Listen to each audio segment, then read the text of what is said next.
saya ingin menjelaskan tentang Perang Diponegoro atau Perang Jawa yang dipimpin oleh Pangeran Diponegoro. Perang Diponegoro atau yang sering juga disebut Perang Jawa adalah pemberontakan masyarakat Jawa yang terjadi pada kolonial Belanda.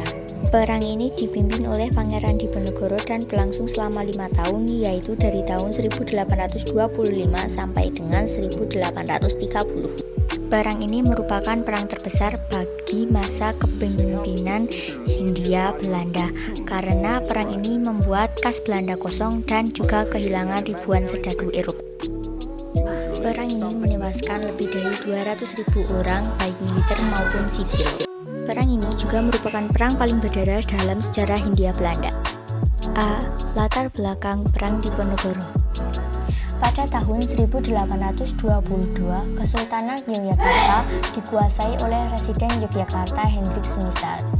Pada saat itu, Sri Sultan Hamengkubuwono wafat sehingga kekuasaan dikuasai oleh Residen Yogyakarta. Hendrik Semisal ini sering mencampuri urusan keraton sehingga pada saat Gubernur Jenderal Van der Capellen meminta seluruh tanah sewa dikembalikan kepada pemilik dengan kompensasi tertentu, Semisal meyakinkan Ratu Agung dan Patih Danurejo untuk menyetujuinya. Sehingga keraton terpaksa meminjam uang dari Kapitan Tionghoa untuk membayar kompensasi tersebut. Pangeran Diponegoro tidak setuju karena hal itu dapat membawa keraton kepada kebangkrutan karena banyaknya tanah yang harus dikembalikan. Karena semakin menguatnya pengaruh Belanda di dalam keraton, Pangeran Diponegoro memutuskan hubungan dengan keraton pada Oktober 1824 dan pulang ke Tegalrejo. Perang akhirnya terjadi ketika Semisal pada Mei 1825 memperbaiki jalan Yogyakarta-Magelang. Perbaikan jalan Yogyakarta-Magelang tersebut melalui Tegalrejo. Patok-patok ini melewati makam leluhur Pangeran Diponegoro, sehingga membuat Pangeran Diponegoro marah. Pangeran Diponegoro sudah memerintahkan rakyatnya untuk mencabuti patok-patok tersebut. Namun Semisal memerintahkan kembali pasukannya untuk menanami patok tersebut. Pangeran Diponegoro pun sangat marah sehingga memerintahkan rakyatnya untuk mengganti patok-patok tersebut dengan tombak sebagai tanda perlawanannya untuk Keraton Yogyakarta dan juga Belanda. Tokoh-tokoh di balik perlawanan. 1. Pangeran Diponegoro. 2. Kiai Mojo. 3. Sentot Alibasa Prawiro Dirajo. 1. Pangeran Diponegoro.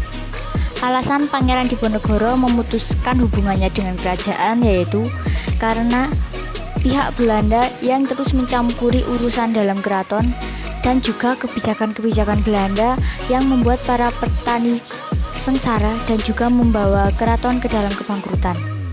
Pangeran Diponegoro lebih memilih memutuskan hubungannya dengan kerajaan dan mempersiapkan perang suci melawan penindas dan kaum kafir. Ia memobilisasi pangeran, petani, bandit, dan penduduk biasa untuk membantunya mengobarkan perang yang berlangsung selama 5 tahun, yaitu Perang Diponegoro. 2. Kiai Mojo. Kiai Mojo adalah sepupu Pangeran Diponegoro yang merupakan seorang ulama. Kiai Mojo ini sangat membantu Pangeran Diponegoro dalam perang. Hubungannya memang sangatlah erat dengan Pangeran Diponegoro. Namun kemudian berubah pada tahun 1828 ketika Pangeran Diponegoro menggunakan sentimen Jawa tentang Ratu Adil yang dianggap penyelamat masyarakat dari penindasan. Hal ini dianggap oleh Kiai Mojo sebagai penyimpangan dari kebenaran. Kiai Mojo berhasil disergap oleh pasukan Belanda di Sleman dan dibawa ke Solotigo. 3. Sentot Alibasa Prawiro Dirajo. Sentot Alibasa merupakan keponakan dari Sultan Hamengkubuwono IV yang memiliki dendam terhadap Belanda. Ayahnya, Ronggo Prawiro Dirajo, tewas ketika masa pemerintahan Dangles sehingga ia mendukung ketika Pangeran Diponegoro mengobarkan pemberontakan. Sentot berhasil diyakinkan untuk menyerah ke Belanda pada tahun 1830.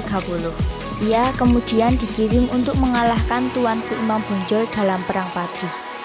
Namun Sentot berkhianat kepada Belanda dan memasuk senjata bagi pemberontak, sehingga ia ditangkap kembali dan diasingkan ke Bengkulu. C. Kronologi peperangan. Setelah Pangeran Diponegoro memutuskan hubungannya dengan Keraton Yogyakarta berusaha untuk menangkap Pangeran Diponegoro untuk mencegah terjadinya peperangan. Bahkan untuk mencegah terjadinya peperangan, Keraton Yogyakarta membakar kediaman Pangeran Diponegoro di Tegalrejo. Namun Pangeran dapat melarikan diri dan berpindah ke Kulon Progo dan juga berpindah ke beberapa tempat di antaranya Bantul dan juga mendirikan basisnya di Gua Selarong. Pangeran Diponegoro berhasil mengajak berbagai elemen masyarakat untuk bergabung dalam Perang Suci. 15 orang pangeran bergabung dengan Pangeran Diponegoro, dan Pangeran Diponegoro juga merekrut bandit profesional untuk bergabung melawan Belanda. Perjuangan Pangeran Diponegoro dibantu oleh Kiai Mojo selaku pemimpin spiritual perang dan juga Senrot Alibasa sebagai panglima perang. Pertempuran terjadi secara terbuka bertempat di puluhan desa. Pangeran Diponegoro menyerbu pusat-pusat kekuatan Belanda ketika musim penghujan tiba. Sementara Belanda juga mengusahakan untuk melakukan gencatan senjata. Masing-masing pihak menggunakan mata-mata, kurir, dan penjelajah untuk melihat kelemahan dan peluang untuk menyerbu musuh. Jalur-jalur logistik dan pabrik mesiu dibangun di hutan-hutan Yogyakarta. Sementara Belanda rutin melakukan penghasutan dan provokasi di kalangan masyarakat maupun milisi Diponegoro. Perang berlangsung secara stagnan sampai dengan tahun 1828 ketika Belanda di bawah Jenderal de Kock menerapkan taktik benteng sel-sel yang berfungsi untuk menjepit pasukan Jawa.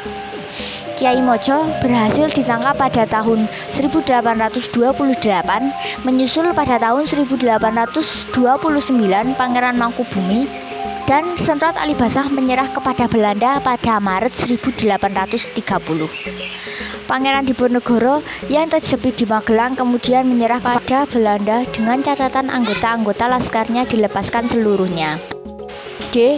Akhir Perang Diponegoro. Pangeran Diponegoro yang menyerah pada Maret 1830 ditangkap dan kemudian diasingkan ke Manado lalu dipindahkan ke Makassar. Pasukan-pasukannya yang tidak lagi memiliki pemimpin kehilangan semangat untuk berjuang. Berakhirnya Perang Jawa ini membawa pemimpin-pemimpin di Tanah Jawa kehilangan harapan untuk melawan Belanda. Sejak tahun 1832, seluruh raja dan bupati di Jawa menyatakan ketundukannya kepada Belanda, kecuali Bupati Ponorogo. Meski begitu, perang ini mampu menewaskan 7.000 serdadu Eropa yang membuat Belanda semakin kesulitan untuk memenangkan Perang Padri kedua di Minangkabau.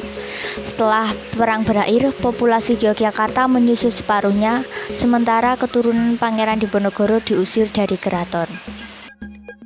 Sekian penjelasan yang bisa saya sampaikan. Sebagai penutup, saya ingin mengingatkan teman-teman untuk menghargai jasa para pahlawan seperti Pangeran Diponegoro. Pangeran Diponegoro rela mengorbankan nyawanya, dan juga Pangeran Diponegoro bersedia membantu rakyat-rakyat kecil seperti petani. Sehingga kita sebagai pelajar tidak boleh patah semangat saat belajar dan juga tidak boleh mengeluh, karena apa yang dilakukan para pangeran dan juga para pejuang dahulu lebih berat sedang dibandingkan kita sebagai pelajar. Sekian dan terima kasih teman-teman. Dadah.